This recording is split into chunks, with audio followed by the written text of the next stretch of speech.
go again. I'm Thomas, and in this video I'll cover the fresh macro data releases and some of the market sectors.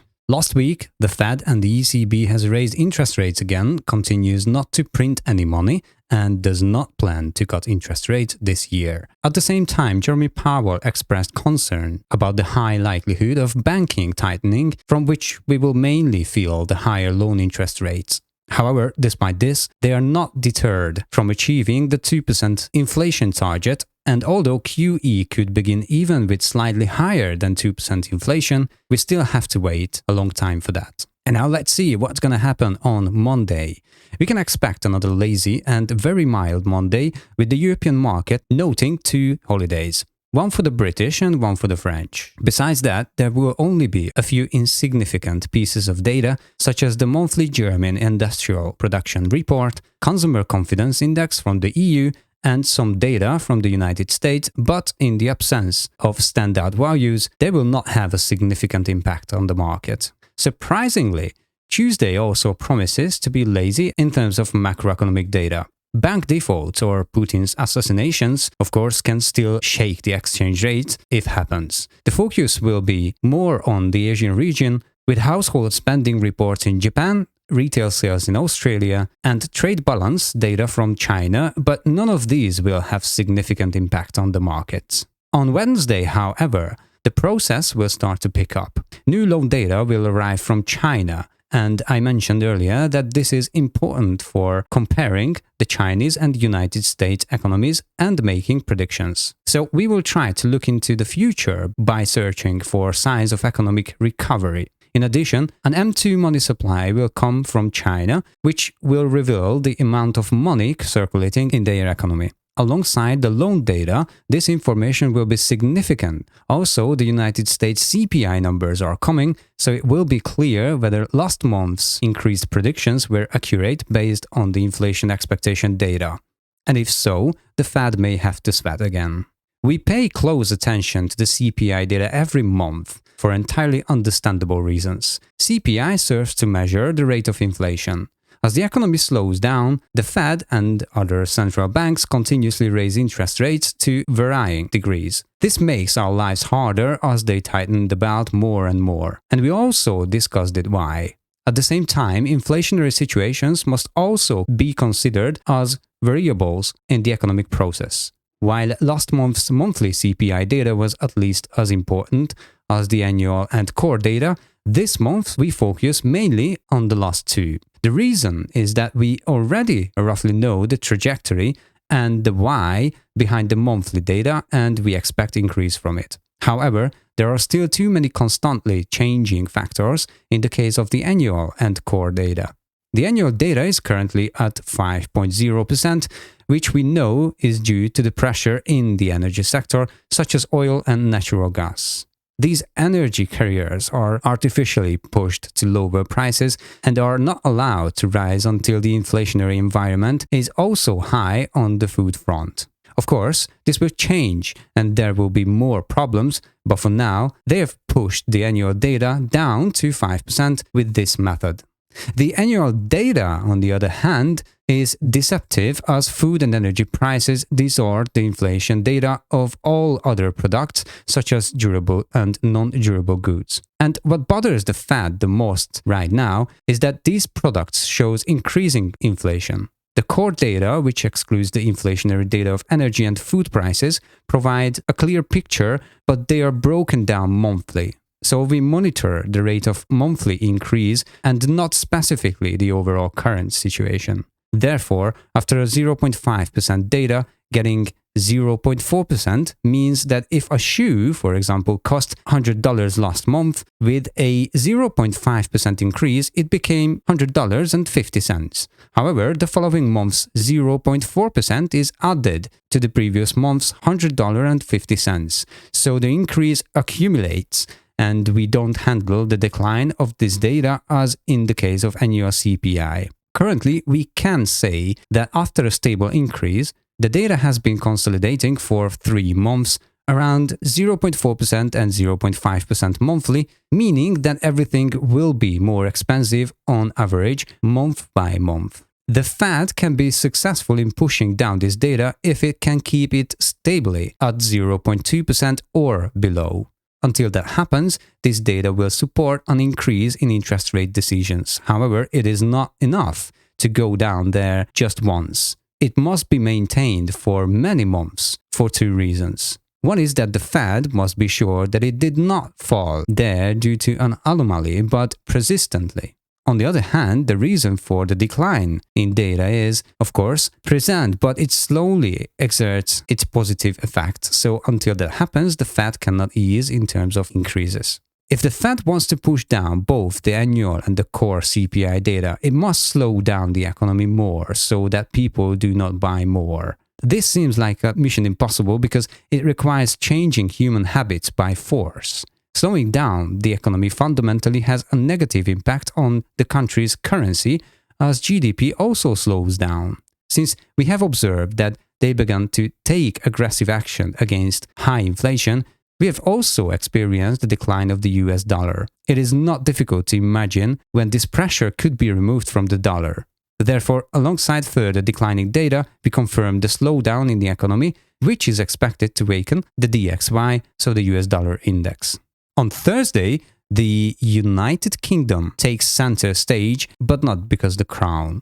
Monetary policy decisions come, plus there will be an interest rate decision as well. All are very important data and information that underpin our market activity, so if someone is interested in the deeper explanation, what we do not cover here, be sure to follow us on the pro level. We will also draw conclusions from the results over there. Then comes a PPI from the United States, and this will be really important for both of us and the Fed. Now, we can't cover everything in this video, but we're going to see the MPC official bank rate votes. The vote takes place in a XXX format. The first number indicates how many MPC, so Monetary Policy Committee members, voted for an interest rate hike. The second number shows how many voted for the rate cut. And the third shows how many voted to keep the interest rates unchanged. The BOE MPC meeting minutes include the interest rate vote of individual MPC members at the most recent meeting. The distribution of votes provides insight into which members are changing their stance on interest rates and how close the committee is to modifying the interest rate in the future. Since each MPC member has their own area of authority, their votes also give us an insight into how much certain sectors require or not require an interest rate hike. We use this information in the stock and bond markets to determine the health or unhealthiness of sectors, which has a significant impact on the ratios of option contracts. And here is the official bank rate. This is the interest rate decision itself, not the overturning of it, but the determination of its nature. The 50 basis point increase last month was followed by a 25 basis point increase. In the case of the United Kingdom, it's not because the situation is easing, but because the BOE has completely lost control, and it is clear that they will need to use other tools in their fight against inflation, if they even continue to fight at all. In my opinion, this will eventually lead to a drastic form of tax increase, but it's not yet clear which sector would be primarily affected. In the meantime, since credit utilization is at an unprecedented high, but repayments are starting to fail due to rising interest rates, the BOE is likely to further slow down the pace of interest rate hikes, and a standstill would be much more understandable than in the case of the United States. And now we have a forecast of 25 basis points, which would be completely acceptable. We will discuss the PPI on the Discord server pro level, but we're going to have a look on the unemployment claims. The bad boy arrives on Thursday as well. I don't need to detail what the data means, as I've done it so many times before. However, good news is that the Trade on the Market macro data guide is being prepared, which will reveal the meaning of every major data release, so both newcomers and old-timers can check the data's significance anytime, and after reading the summary, will understand it on the Discord server. Currently, we are in a trend-like increase, which will naturally have corrections, in this case declines, but the increase is more normal and expected data. Therefore, a sudden and significant drop or a drastic rise will have a particularly large impact on the DXY. A sudden and significant drop would be considered data below 184K, while a drastic rise would be above 264K. If it declines, it has a positive effect on the currency, while an increase is fundamentally negative. And now let's see. The other day, Friday will be calmer than the previous week's Friday, but we will have two crucial pieces of data. One is the consumer confidence forecast data, and the other is the inflation expectation, which really hit the ceiling last month. But here is another bad boy, and we need to have a look because I have important data and details about it. This is the UK GDP. As we know, the economic situation in the UK is more tense than elsewhere. Due to the aftermath of Brexit, export and import is very difficult for them, and they cannot slow down the economy to the same extent as in the United States or the European Union. This is reflected in the producer and services PMI data as well, but due to the increased interest rates, people are in an increasingly difficult situation. They are hit from several sides. On one hand, the level of interest rates, which will only get worse in the future, and on the other hand, the rise in inflation, which in their case is much more drastic, as not only the core data poses a threat, but the annual data is also at a drastic high. Since these factors exert their effects simultaneously, purchasing power is continuously decreasing, which in turn also affect the economic performance, and this is the third blow. Although they do not want to slow down economic growth any further, it practically does so by itself, due to the previously mentioned reasons. So it is an interesting situation that GDP has slowed to zero, and the British cannot get out of this situation very well. The Bank of England tries to counterbalance this in terms of currency by previously purchased bonds during interest rate hikes, injecting some money into the economy, but with high interest rates, it is like trying to take down a mammoth with a toothpick. Since the value change on the British pound, which is the BXY, is now focused on two things: the value of the US dollar and the bond market. Although the GDP data may cause some current movement, no significant impact is expected only because of this. And here is another one for today's video: inflation expectation. Last month's inflation expectation data was a huge surprise as it showed a significant jump after a trend-like decline with few upside spikes. Let's not forget that these expectations will be reflected in this week's CPI data, so this is a forward-looking indicator, and the data coming out this day will be reflected on next month's CPI. If both the PPI data and this data support an increase or decrease in the next month's CPI, traders and investors will certainly react aggressively. Therefore, this is a very significant piece of data that I will be closely monitoring. And now let's see the conclusions and what's happening on the markets. The stock market performed very negatively this week, but on Friday, the Wall Street and hedge funds pushed to cover previous zero-day options put contracts, causing many contracts to fall out of the in-the-money status at the closing. And of course, the big fish took the profit. At the same time, they left the picture unchanged, and instead of negative, we saw neutral closing for most, so the SPY, as the S&P 500, remained in neutral territory, confirming the consolidation. This is a good news for stochastic traders, so if anybody wants to learn how to use this situation, just visit the website, sign up for the Pro membership, and you will learn it. By the way, the week's winner was not the Apple, but Shopify, with a 34.7% growth, just missing the next resistance at 63.39 at the week's close. However, the magnitude of the buying power speaks for itself, and the golden cross was achieved on the daily chart, so it's worth watching. And finally, a decisive move from Tesla.